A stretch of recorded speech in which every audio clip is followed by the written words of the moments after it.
नमस्कार, मैं हूं आपके साथ आशा सरबान। आज गणेश चतुर्थी का त्योहार है और गणेश चतुर्थी का त्योहार अगले 10 दिन तक मनाया जाएगा। अब आपको दिखाएंगे कि लोगों ने अपने घरों के अंदर किस तरह से गणपति की स्थापना की है और स्थापना करने के समय आपको क्या कुछ करना है, क्या नहीं करना है, गणपति को खुश करने के लिए, प्रसन्न करने के लिए और अपनी मनोकामनाओं को पूरा करने के लिए क्या कुछ करें, देखिए।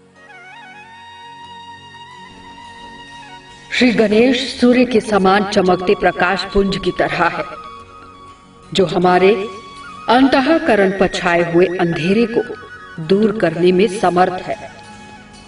वह अंतः सूर्य के समान प्रकाश देने में सक्षम है। सृष्टि के जीवों को राह दिखाने वाले श्री गणेश को मैं प्रणाम करती हूँ।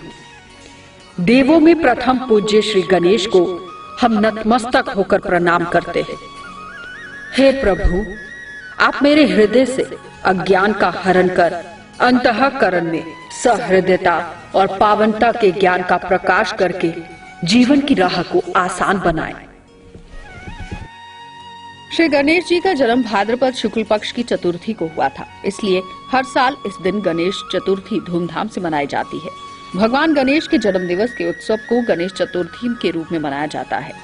गणेश चतुर्थी के दिन भगवान गणेश को बुद्धि, समृद्धि और सौभाग्य देवता के रूप में ही पूजा जाता है।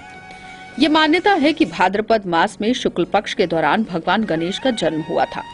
ऐसा माना जाता है कि भगवान गणेश का जन्म मध्याह्न काल के दौरान हुआ था और इसी मध्याह्न काल के समय को गणेश पूजा के लिए ज्यादा उपयुक्त माना जाता है। इसलिए मध्याह्न के समय को गणेश पूजा के लिए ज्यादा उपयुक्त माना जाता है। चलिए अब आपको दिखा देते हैं कि विघ्न हर्ता किस तरह से आपके काम में विघ्न अगर पड़ रही है तो उसे दूर करते हैं। यानी अगर आपका काम नहीं बन रहा है, अड़चन पैदा हो रही है, तो कैसे आप गणपति को खुश कर सकते हैं और अपना काम बना सकते हैं, क्या कुछ करना है, नहीं करना है, देखिए। हिंदू धर्म की मान्यताओं के अनुसार गणेश के जन्म से जुड़ी हुई कई कहानियां हैं, तो चलिए आइए जानते हैं ऐसी ही 2 कहानियों के बारे में। कहते हैं कि देवी पार्वती ने अपने शरीर से उतारी गई मैल से गणेश जी को बनाया था। जब वो नहाने गई तो गणेश को अपनी रक्षा के लिए बाहर बिठा दिया। शिव भगवान, जो पार्वती जी के पति हैं, जब घर लौटे तो अपने पिता से अनजान गणेश ने उन्हें रोकने की कोशिश की, जिससे शिव को क्रोध आ गया और उन्होंने गणेश का सिर काट दिया। जब देवी पार्वती को इस सब के बारे में पता चला तो वो शिव जी से रुष्ट हो गई, जिस पर शिव ने उन्हें गणेश का जीवन वापस लाने का वादा कर दिया और वादा कर हाथी का सर वहां लगा दिया। इस तरह फिर से गणेश को जीवन दान मिला। लेकिन कुछ लोगों का कहना है कि देवताओं के अनुरोध पर शिव और पार्वती ने गणेश को बनाया था, जिससे वो राक्षसों का वध कर सके, और यही कारण है कि उन्हें विघ्नहर्ता भी कहा जाता है। इस साल 13 सितंबर से गणेश चतुर्थी की शुरुआत होगी, जिसे शुक्ल चतुर्थी का दिन भी कहा जाता है, और चतुर्थी के दिन इस त्योहार का समापन होता है। ये पूजा करने के 4 मुख्य रिवाज होते हैं। इसमें सबसे पहला रिवाज त्योहार के पहले दिन घर में मूर्ति के स्थापन के साथ शुरू होता है और इसके बाद गणेश के 16 रूपों की पूजा की जाती है। तीसरे रिवाज में गणेश की प्रतिमा को स्थानांतरित किया जाता है और इसके आखिरी रिवाज में इस प्रतिमा को विसर्जित कर दिया जाता है, जिसे गणपति विसर्जन के रूप में मनाया जाता है। चलिए अब आपको दिखा देते हैं कि गणेश चतुर्थी को लेकर जो 10 दिन यहाँ पर त्योहार हर्षोल्लास के साथ मनाया जाता है। भक्तगण गणपति बप्पा को अपने घर में विराजित करते हैं, स्थापित करते हैं, लेकिन 10 दिन के बाद गणपति बप्पा का विसर्जन होता है। आखिर क्यों विसर्जन किया जाता है, इसके पीछे की मान्यता क्या है, देखिए। हिंदू कैलेंडर के हिसाब से भाद्रपद मास की शुरुआत हो चुकी है। इस माह के शुक्ल पक्ष की चतुर्थी तिथि को गणेश चतुर्थी के रूप में मनाया जाता है।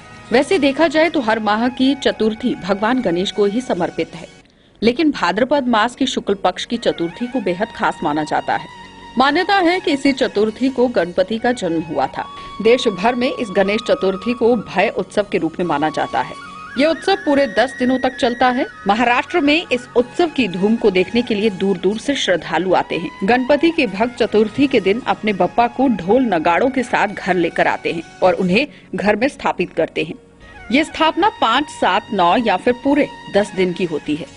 चलिए अब आपको दिखा देते हैं कि गणपति बप्पा को जब आप अपने घर के अंदर विराजित करते हैं, स्थापित करते हैं, तो किस तरह से पूजा अर्चना होती है, कितना उत्साह श्रद्धालुओं के अंदर देखने को मिलता है, वो आपको दिखाएंगे। और साथ ही साथ आपको ये भी दिखाएंगे कि इस समय बाजारों में किस तरह से भीड़ उमड़ती है और कैसे गणपति बप्पा को लेने के लिए लोग उमड़ते हैं।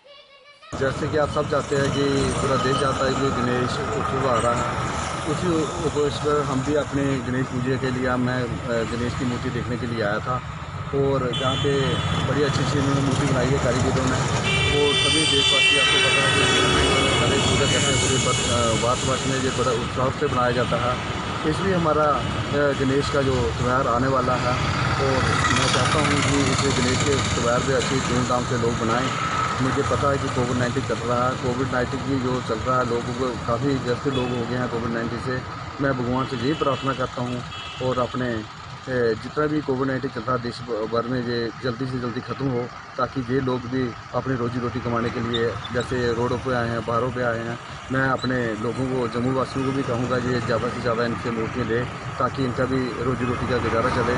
और हम भगवान से यही प्रार्थना करते हैं जो कोविड-19 चला है वो जल्दी से जल्दी हमारे देश से समाप्त हो। हम भी अपने जो हमारे गरीब लोग हैं, अपने जो रोजी रोटी चला रहे हैं, वो भी उनका गुजारा अच्छी तरह से चले। इससे ज़्यादा ना बोलते हुए जय। हमारा नाम सनी है, राजस्थान से आए हैं बनाने के लिए मूर्ति। कटरी बेच रहे हैं। इसमें काफ़ी मेहनत लगता है, काफ़ी टाइम लगता है, काफ़ी पैसा खर्च होता है। अगले लॉकडाउन में नहीं बिका था, इस लॉकडाउन में देखो उम्मीद है क्या पता निकल जाए। कहा जाता है कि चतुर्थी के दिन ही महाभारत के लेखन का ये कार्य पूरा हुआ था। कार्य पूरे होने के बाद वेद व्यास जी ने चतुर्थी के दिन उनकी पूजा की थी, लेकिन कार्य करते करते गणपति काफी थक गए थे और लेप सूखने से उनके शरीर में अकड़न आ गई थी। उनके शरीर का तापमान भी बढ़ गया था और मिट्टी सूख कर झड़ने लगी थी। इसके बाद वेद व्यास जी ने उन्हें अपनी कुटिया में रखकर उनकी काफी देखरेख की।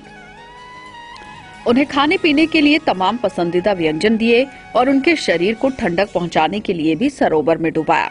तभी से चतुर्थी के दिन गणपति को घर लाने की प्रथा चली है।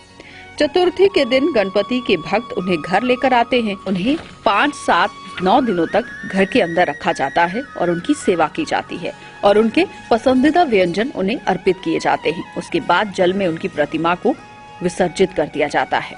हिंदू पंचांग के अनुसार गणेश चतुर्थी 10 दिसंबर 2021 को मनाई जाएगी, यानी कि आज मनाई जा रही है। 11 दिन तक चलने वाले इस पर्व को देश भर में बड़े ही धूमधाम से और हर्षोल्लास के साथ मनाया जाता है। इन 11 दिनों में गणेश जी के विभिन्न रूपों की पूजा की जाती है। ये पर्व खास तौर से महाराष्ट्र, गुजरात, कर्नाटक और उत्तर प्रदेश में मनाया जाता है। इस पर्व के दौरान लोग अपने घरों में गणेश जी की मूर्ति स्थापित करते हैं और अंत में चतुर्दशी के दिन गणेश विसर्जन किया जाता है।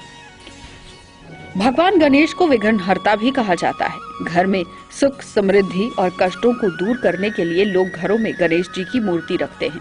इतना ही नहीं, लोग गणेश भगवान की मूर्ति गिफ्ट में भी देते हैं। लेकिन क्या आप जानते हैं कि भगवान श्री गणेश को घर में रखने के कुछ नियम होते हैं? वास्तु के अनुसार यहाँ पर अगर इन बातों को नजरअंदाज किया जाए तो ये अशुभ भी हो सकते हैं। भगवान गणेश की मूर्ति को घर की किसी दीवार या कोने में बिना सोचे समझे नहीं रख सकते। घर में बाथरूम की दीवार पर गणेश भगवान की मूर्ति नहीं लगानी चाहिए।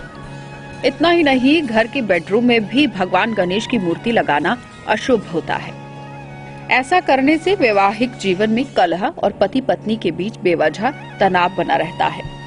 वास्तुशास्त्र के अनुसार भगवान गणेश की नृत्य करती हुई मूर्ति अपने घर में न लाएं और ना ही किसी को उपहार में दें। ऐसा कहा जाता है कि गणेश जी की नृत्य करती हुई मूर्ति घर में लगाने से घर में कलह, कलेश होता है। वहीं अगर किसी को गिफ्ट में दे दिया जाए तो उनके घर में भी कलह, कलेश होने लगता है। ऐसा कहा जाता है कि गणेश जी की मूर्ति किसी लड़की की शादी में देना अशुभ होता है। ऐसा इसलिए कहा जाता है कि लक्ष्मी और गणेश हमेशा साथ होते हैं। ऐसे में घर की लड़की के साथ गणेश जी भी अगर दे देंगे तो घर की समृद्धि भी उनके साथ चली जाती है। अगर आप घर के लिए गणपति लेने जा रहे हैं तो इस तरह के गणपति खरीदें जिनकी सूंड बाईं ओर की तरफ हो। घर के लिए हमेशा वाममुखी गणपति लाने चाहिए, क्योंकि दाईं ओर सूंड वाले गणपति की पूजा करने के लिए विशेष पूजा के नियमों का पालन करना पड़ता है। वास्तुशास्त्र के अनुसार अगर बात करें तो नवविवाहिता जोड़ा या फिर संतान प्राप्ति की इच्छा रखने वाले लोगों को घर में गणपति के बाल स्वरूप की मूर्ति रखनी चाहिए। धार्मिक मान्यता ये है कि इससे माता पिता के प्रति सम्मान रखने वाली संतान की प्राप्ति होती है। वहीं नौकरी और व्यवसाय की दिक्कतें दूर करने के लिए घर में गणपति के सिंदूरी स्वरूप की फोटो लगानी चाहिए। इससे दिक्कतें दूर होती हैं और सफलता मिलती है। ऐसा कहा जाता है कि अगर आप घर के लिए गणपति लेने जा रहे हैं तो गणपति की बैठी हुई मूर्ति को शुभ माना जाता है। ऐसी मूर्ति की पूजा करने से स्थायी लाभ होता है। इतना ही नहीं, इस दौरान आने वाली रुकावटें भी दूर हो जाती हैं।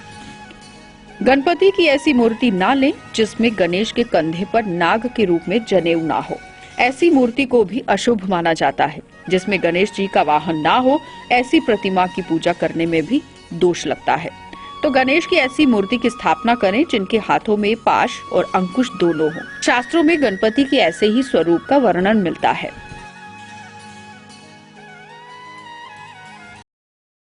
चलिए, तो आपने देखा किस तरह से आज गणपति की स्थापना भी हुई, उसके साथ साथ यहाँ पर कैसे इन 10 दिनों में गणपति की पूजा अर्चना हुई और साथ ही साथ विसर्जन भी हुआ। लेकिन सबसे बड़ी बात यहाँ पर यह है कि कोरोना काल के दौरान भी लोगों में काफी उत्सुकता देखी गई और उत्सुक तरीके से ही यहाँ जो श्रद्धालु हैं वो पहुंचे। गणपति का विसर्जन भी किया गया, पूजा अर्चना भी अपने घरों के अंदर ही की गई। जाते जाते यही कहेंगे, गणपति बप्पा मोरिया, अगले बरस तो फिर से।